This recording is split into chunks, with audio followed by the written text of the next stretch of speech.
Well, I'm very excited to introduce our next guest, who has been the soundtrack to our nights out for the past 3 decades. You know, remember when we used to go out to festivals, clubs, remember that? Well, he is now the soundtrack to our kitchen discos. He is superstar DJ Fatboy Slim, and he is promising the party to end all parties for NHS staff when this crisis is over. Norman Cook is on lockdown in Brighton and joins us now. Norm, how are you? I'm good. How are you doing? Yeah, really good, actually. Keeping positive. It's a bit of an odd time at the moment, isn't it? It's a very strange time. It's, I mean, is it wrong to say that sometimes I'm almost excited by it? No, it's not at all. Sometimes you do feel, you get that kind of sort of wartime thing, or we're going through something.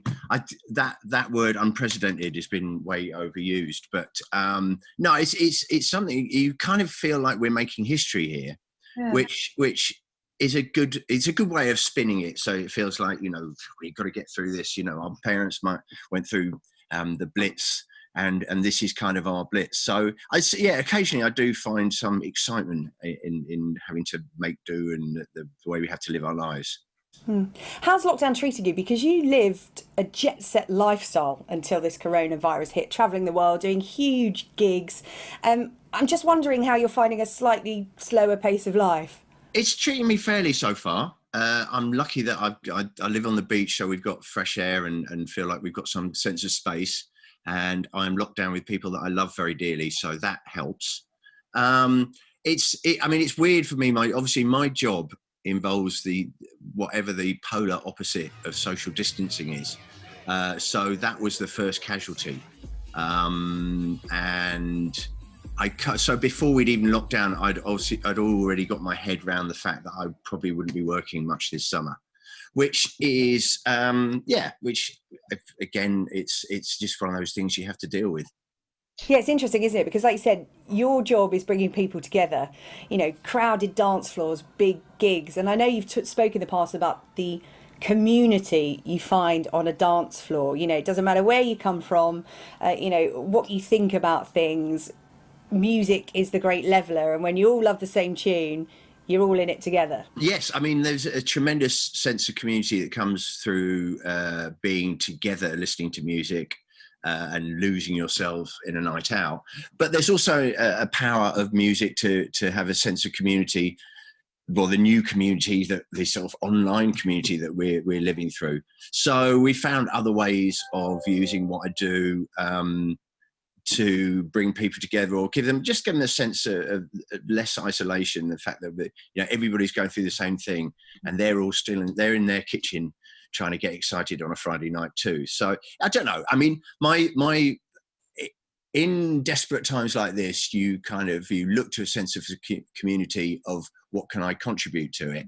And obviously my skill set is fairly limited in terms of what real good I can do for the country or for humanity. But I suppose cheering people up through music or making them feel connected through music is the one thing I can do.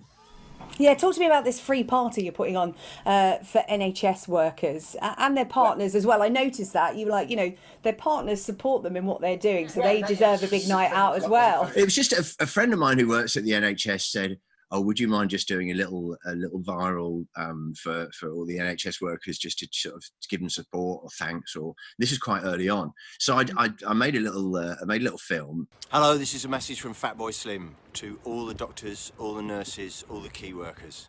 And at the end of it, I sort of half jokingly said, "And when all this is over, we should have a big party together, and you know, when we can." And so many people just they certainly took me up on that, and everybody I bump into in the supermarket goes, "When's your party happening then?" And so I just thought it's the one thing that I can be thinking about and planning and doing. And so we booked a night at the Brighton Centre, and and I just thought I'd invite all the NHS workers and the blue light workers, anyone on the front line really, to come and, you know, shake off the cobwebs when all this is over. Yeah, and they're certainly looking forward to that. Tickets sold out in 3 minutes. And Norm, I don't know if you know any medics personally, but boy, do they know how to party. I was at uni with quite a few. They know how to let their hair down. I was actually married to a nurse at one point in my life, so yeah, I'm aware of it. Yes, no, but also, I mean, more importantly, it's just some way of saying thank you from me, and B, just giving people something to look forward to. I actually had a strange moment on Friday night when the tickets went out, and because they literally just people went online and they just went in that second.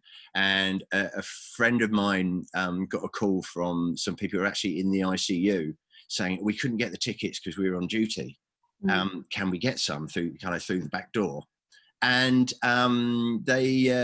and so I said, give me their phone number. So I FaceTimed them while they're on duty in full PPE on the ward. And for me, that really brought it home. Just, they were so excited, even though they could hardly hear me because the phone had to be in a plastic bag. So it was all quite muffled. But just to literally talk to the front line felt that I was connected in some way with the great job they're doing. The NHS, all of us at some point in our lives have an experience of the NHS, and I just wonder if it has a special resonance with you. Every Thursday night we turn out to clap for carers. You're obviously giving them this free party, this feel-good experience. What does the NHS mean to you, Norm? Well, a few things. I mean, my father was in an intensive care unit for 10 days a couple of years ago, and so I've spent a lot of time in there seeing what they do. So, you know, I've been touched in that way.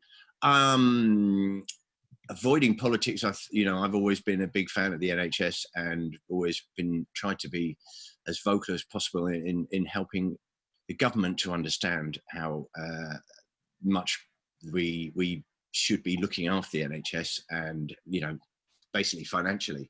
So, I mean, if you're looking for good news, the good news is that an awful lot of politicians who maybe didn't think the NHS was that important now realise how important it can be in our lives. Some of them very, very directly. Obviously, you talked about your summer changing this year. Ibiza season cancelled, Glastonbury cancelled.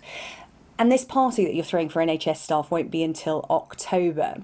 When do you think we'll be gigging in the same way again, in terms of, like you said, what you do is all about bringing people together. And it's going to take a while for that to come back, isn't it, naturally? I mean, obviously nobody knows, but one thing I'm pretty much sure of is that the shutters will come up very slowly and in increments. And I'm kind of figuring that what I do is going to be one of the last things that's allowed again and that's appropriate again. So there, you know, so many other parts of our lives will open up first. And like I said, you know, bringing tons of sweaty people together in a very confined space is probably the most irresponsible thing. So it would be the last thing to come back, which just will make us cherish it even more when that moment. I mean, the sad thing is that there won't be that sort of VE Day moment where you can all go and dance in the streets, because it will happen so gradually, probably over 6 months, I would have thought. And we'll be the last thing. I think, I mean, I could see myself probably, if there's a limit of like 500 people, I should just be phoning up every club that's got a fire limit of 490 and go, can I play there tomorrow night? Yeah, I mean, there's a few venues in Brighton that I've got a sort of understanding with, that the minute that they're allowed to, we're just going to put on a party, you know, of whatever at whatever level we can. But I think you know, the big international festivals are probably the worst thing we could be doing right now, because people are traveling from all over the world, and then we're squashing them all together in a very big, unseemly pile. So I'm not really, I mean, at the moment, I'm looking at half my summer has been cancelled so far, and there's, you know, things like as time of speaking, Camp Bestival is still on, but I haven't really got my hopes set on anything large happening this summer. Well, we know you enjoy the intimate gigs as well, so that'll be good to ease you back into it. And also, I don't know if you've seen that picture doing the rounds on social media, Norm, of the first plane out to Ibiza, when eventually people are allowed to return. It is literally people hanging off the wings and hanging out the windows, desperate to get back out there and just, you know, have that feel-good factor again. Yeah, I mean, there is plenty to feel good over in the meantime, and I think what Camp Bestival did over the Easter weekend was great, especially for us parents to get our kids sort of somehow. So it just, I don't know, just getting a virtual feeling of letting your hair down and relaxing and celebrating rather than mourning. Oh yeah, the kitchen disco is big right now in lockdown. It's big in my household. I know it's big in yours, and because like every good parent, you're taking your homeschooling very seriously. Bit different though, you've got a DJ school going. 10-year-old Nelly, your daughter, she gets top marks because this was her performance the other week. Hello you 2 million people that are watching this, and I can't believe I'm doing this. Hi, my name is Nelly Cook, and from now on also known as Fatboy Slim.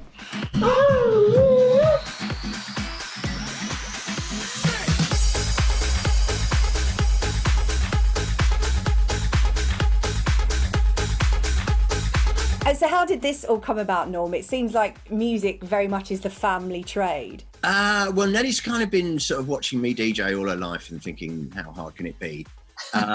She's been kind of learning with me, and then in the midst of all, I do every Friday night I do a lockdown mix hour for the Kitchen Ravers, but I've held off from doing the actual kind of home gigs because watching a DJ without an audience is kind of like watching paint dry for me.